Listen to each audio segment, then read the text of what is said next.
So why did Akihiko Kayaba create Sword Art Online? I think most people assume that he was just the villain who just trapped all the people. But I think his goals were even bigger than just trying to kill people. If you paid close attention, anything that Kayaba would say, it seemed to make sense at least towards the world. And the world feels more of a reality rather than just a game. But I believe this game wasn't a dream, and today we're going to break down why Kayaba created SAO, the true reason whether he was truly evil or not, or even something more complicated. So first we're going to talk about Aincrad. This floating castle wasn't something that Kayaba randomly came up. I remember him saying in the show it was a lifelong obsession.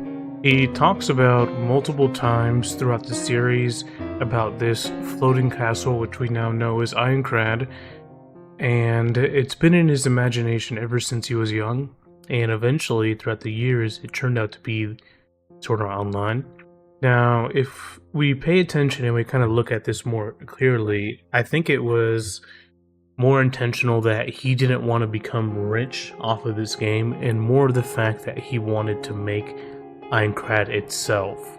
Instead, he actually created a real world where pain was real, fear was real, even death was real as well, which is pretty crazy when you think about it. But from Kayaba's perspective, I think that's what made the world a bit more meaningful. That instead of it being fake, like a virtual world, where, it doesn't matter what you did, there was no consequences. And I think this was what made Sword Art Online the thing he wanted the most. It became the reality for him. Because people will adapt to their situation, and it's almost like, in a sense, people aren't pretending to live there, they really are living there. I mean, you get to experience all these things, but in reality, yes, it's a bit more fantasy kind of esque, but it was real. I mean, the consequences are real, the relationships, the love, the friends, every day was being fought to survive. All of that was real. And to Kayaba, I believe that made Aincrad real. I don't think he was merely trying to escape reality. I think he was almost trying to make it or replace it. Now, I'm going to talk about another part, and that is I guess you could say like a human experiment, or his experiment with people living there. Like, I think he wanted to collect data on his own. Throughout the show, you do realize that they are conducting experiments. And I think another reason why he made it was to have a giant social experiment where he would watch it all and he wouldn't interact too much. But I think, later on he did interact, but I think for the majority part, he just kind of wanted to oversee and witness how people would adapt, survive, and what would they do under this sudden pressure of a new world. And honestly, that's what kind of makes him a pretty good villain. He is pretty unique compared to majority of villains usually coming from hate. I think he was just genuinely curious, or he just wanted to know what it would be like to live in this new world that he grew up with or envisioned with other people. And I'm pretty sure he got what he wanted. Once people were introduced to this, it wasn't a game anymore, it was a reality. Now this brings us to my third point. Now, this wasn't intentional, but I think it did help change him a little bit, is when he met Kirito. Everyone outside of Sword Art Online, Kirito is probably, I would say, the most important to Kayaba, at least most respected.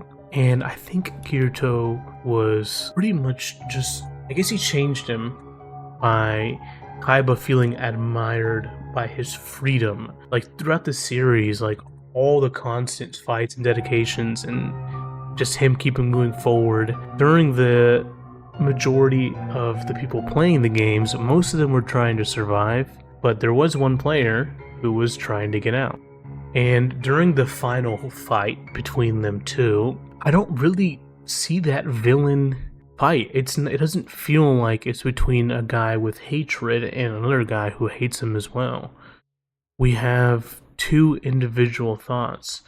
between a person who is trying to escape and earn freedom and another person who created this world just trying to stay in it as long as possible. And on top of that, a little theory of mine, I do think that Kayaba would want someone to succeed in terms of at least this battle, because Aincrad would never last forever, no matter what you do. I mean, it's all over the news, and somebody will eventually clear it. I don't think everybody would die.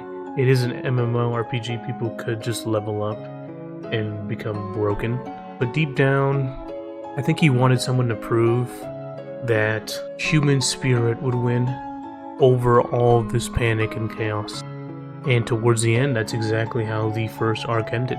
Kirito wins the fight. Now let's truly dive deep down to see if he really was evil. Now, of course, all the things happened. People died. Everyone's suffering trauma loss, and I guess PTSD as well. And he did do some terrible things, but I don't think he would be considered a truly evil man. I think he was really curious, and he loved this place that he quote-unquote grew up or envisioned. And I think to him, it was just the most beautiful thing. He just wanted to create it. Like I said earlier, he wasn't doing it for the money.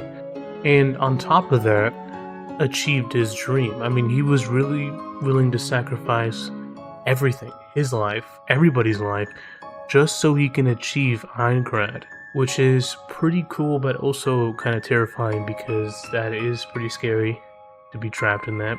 And I think he is still someone to be talked about in terms of anime villains throughout the years, just because he truly isn't just a villain. He was a curious guy who was willing to sacrifice a lot for something he envisioned.